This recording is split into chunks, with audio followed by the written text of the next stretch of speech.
title highlights the importance of role of the nursing student in promoting environment sustainability as future health professionals. We understand that protecting the land is both an environment responsibilities and a health priority.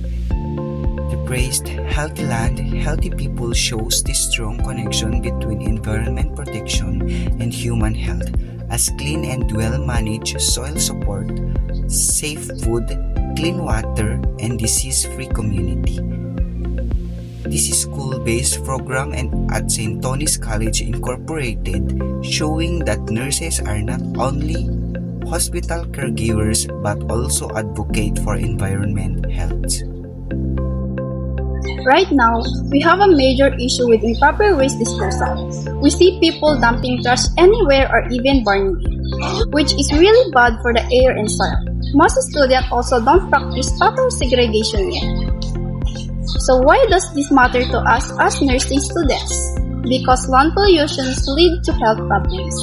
First, contaminated soil ruins our food source. Second, open dumping attracts pests that carry diseases. Third, this results in more cases of diarrhea, skin infection, and cough.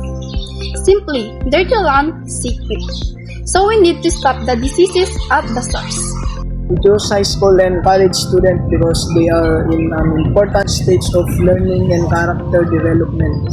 They are aware of environmental issues and can understand how land conservation affects health and the community. As future leaders and professionals, kaya nilang maimpluwensyahan ang mga patakaran at gawain. By educating them early, we help shape responsible at may malasakit sa kalikasan. The statement aims to educate students on effective land conservation techniques and their direct influence on human health and well-being. This means that should students are educated tungkol sa tamang pamamaraan ng pangangalaga sa lupa at ang koneksyon nito sa kalusugan. And at the second objective means that hindi bababa sa 80% of the participants ang inaasahang mag-demonstrate on how to do waste segregation. And the third objective means that students should identify those effects of improper waste disposal on health.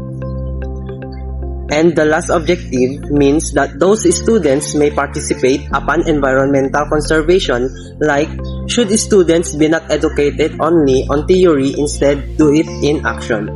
Also, this part means that should students ay makilahok sa mga gawain na may kinalaman sa kalikasan like gardening o di kaya clean up drive. We organize a 3-month activity plan to make learning interactive, practical, and meaningful for students. On month 1, Health Teaching Seminar, we will conduct a short but interactive discussion about soil conservation methods, erosion control, and sustainable agriculture practice. We will also explain how improper waste disposal affects soil, water, and human health.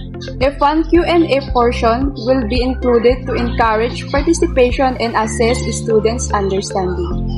On month 2, demonstration and workshop, students will learn by doing. We will demonstrate proper waste segregation and composting techniques. The segregation challenge game will allow students to practice classifying waste correctly. This hands-on approach helps improve retention and encourages behavior change. On month 3, gardening and cleanup drive, students will actively participate in tree or vegetable planting and a school cleanup activity. This promotes environmental responsibility and teamwork. The poster campaign titled Segregate Today, Breathe Easy Tomorrow will enforce awareness and encourage long-term commitment to land conservation. Let me ask you something. If the environment is unhealthy, can people really be healthy? As future nurses, our job doesn't stop at giving medicine or checking vital signs. We are also health educators, advocates, and role models. First, as health educators, we teach people how the environment affects their health. For example, if we explain how polluted water can cause diarrhea or skin diseases, families become more careful about water storage and sanitation. Second, as advocates, we promote sustainable practices. For example, we can encourage our community to reduce plastic use or join cleanup drives instead of just complaining about the trash. And lastly, as role models, we practice what we teach. If we tell others to segregate waste, but we don't do it ourselves, our message loses power. But when people see us bringing eco bags or properly disposing of waste, they are more likely to follow. Because at the end of the day, patients don't just listen to what we say, they watch what we do. So after 3 months program, what do we want to see happen? First, we want everyone at St. Thomas to actually understand why land conversations matter. Second, we expect to see everyone segregating their trash correctly, using the right bins every time. The goal is cleaner and safer schools. Remember this simple flow: clean land, clean water, healthy soil, safe food. If we keep our environments clean, our community stays healthy, and that's our main goal as future nurses. We will measure the effectiveness of our program using 3 evaluation methods. First is the observation checklist. We will observe if students are correctly practicing waste segregation and actively participating in the activities. This helps us determine if our objectives were achieved. Second, we will distribute feedback forms.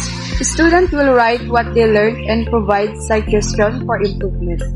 This allows us to assess knowledge gained and identify areas that need enhancement. Third, we will use photo documentation, before and after pictures of the school environment. Will show visible changes. Actively highlights will also serve as proof of participation and program impact. These evaluation methods ensure that our program is measurable, organized, and aligned with our SMART objectives. So how do we turn these responsibilities into action? Our sustainability plan is simple but practical. First, we encourage reporting of land-related issues. For example, if someone sees illegal dumping in the area, instead of ignoring it, we report it to local authorities. Second, we propose a monthly clean-up drive. Even on Saturday, a month can already make a visible difference in our surroundings. Third, we will create recycling and composting corners. Plastic bottles can be recycled and food waste can become compost for plants instead of adding to the garbage. And lastly, we continue a gardening project for sustainable food production. Imagine growing vegetables like pechay or kangkong. It promotes healthy eating and reduces food expenses. So in conclusion, as future nurses, our hands are meant to heal, and healing doesn't stop with people. It extends to the land we stand on, the food we eat, and the communities we serve.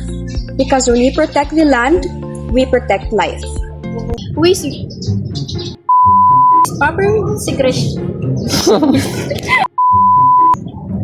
Wait. Ay, naka-open.